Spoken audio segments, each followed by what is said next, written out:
Hello everyone, I'm Ian from Wild Survival 101. A while back my car died in a parking lot a few weeks ago. One simple tool in my everyday carry saved me from waiting for hours for a tow truck. Most people think everyday carry is about tactical gear and zombie apocalypse preparation, but they're completely wrong.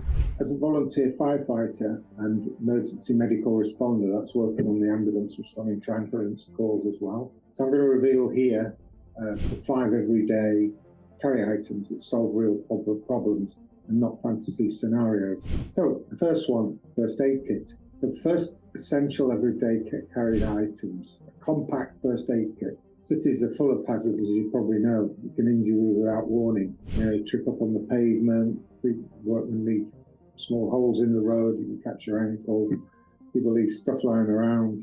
There's loads of hazards. Slips, trips and falls are the main ones.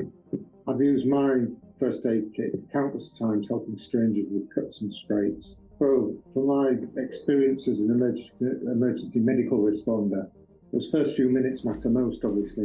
Come on the scene of maybe a car accident or something like that, or somebody's had a fall, might cut themselves, might be bleeding quite badly. So the focus on bandages, antiseptic and basic supplies for common injuries, that's what you need. Keep it pocket-sized if you can. If it's too bulky, you won't carry it consistently.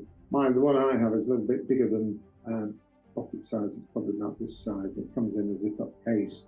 But I'm always carrying a backpack around with me, so it doesn't really matter if it's not pocket size. The second item, small toolkit. So next everyday carry essential, that's focus small toolkit. Forget 20 function multi-tools. Most problems just need a few basic tools. I usually carry one as well because I'm usually cycling around as well and to get some exercise. And I have a little toolkit for my bike, really. And when you look at the bike, there's only about 3 or 4 different sizes of Allen wrenches that you need to fit all the screws on the bicycle as well. So that little carry toolkit can be quite small. So back to my car story.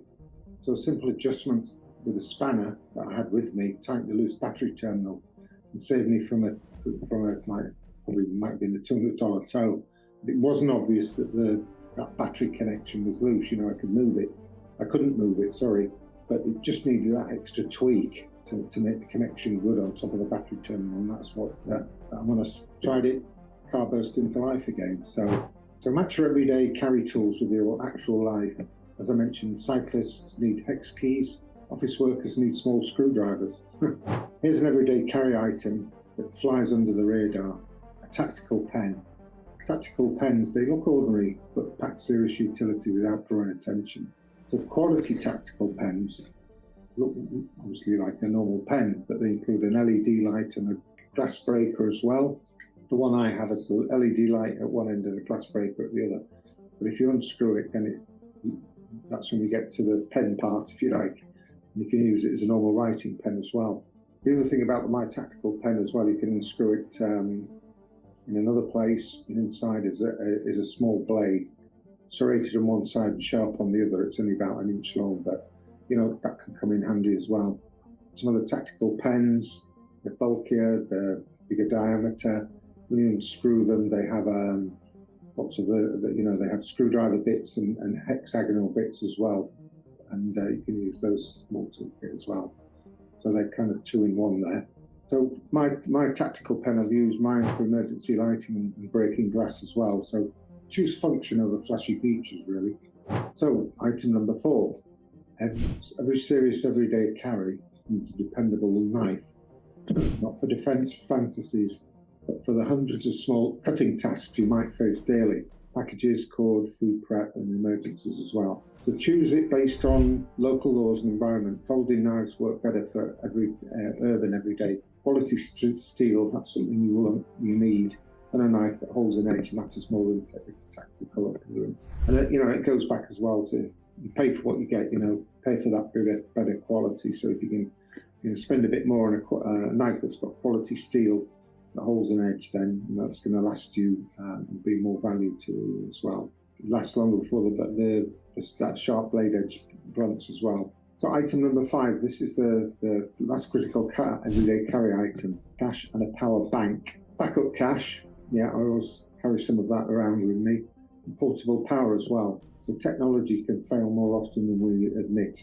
So I always carry like 50 to 100 bucks cash for emergencies. Card readers can fail, power outages happen. Prepare cash with a reliable power bank. Dead batteries strand people daily. Your everyday carry should keep you connected when technology fails. Now, this is so important as well when you're out in the backcountry, hiking in the wilderness. That power bank, that can help you with your GPS if you run out of batteries, or you have rechargeable batteries in your GPS as well. Then that power bank can help you, find the trail again or get you out of a sticky situation. But as mentioned in other videos, don't rely all the time on your GPS. Learn how to use a map and compass. Compass doesn't need batteries, it doesn't need a power source, it just needs some experience in using it as well. So when you're out in the wilderness, you can use one against the other. Use your map and compass, check with your GPS, compare the two, get an idea of which one you want to rely on more. So in conclusion, every effective everyday carry isn't about preparing for unlikely disasters. It's about solving common problems and helping others as well. Focus on what you encounter daily, not imaginary combat scenarios. Which everyday carry mistake are you making? Tactical fantasy gear or practical problem solvers? Which? Comment below with your EDC setup. Hit like and subscribe for more practical preparedness content. You can check the description for my complete everyday carry list checklist below. Remember, rely on gear that you actually use, not gear that looks cool. Okay, that's all for me, and we'll see you in the next video. Bye-bye.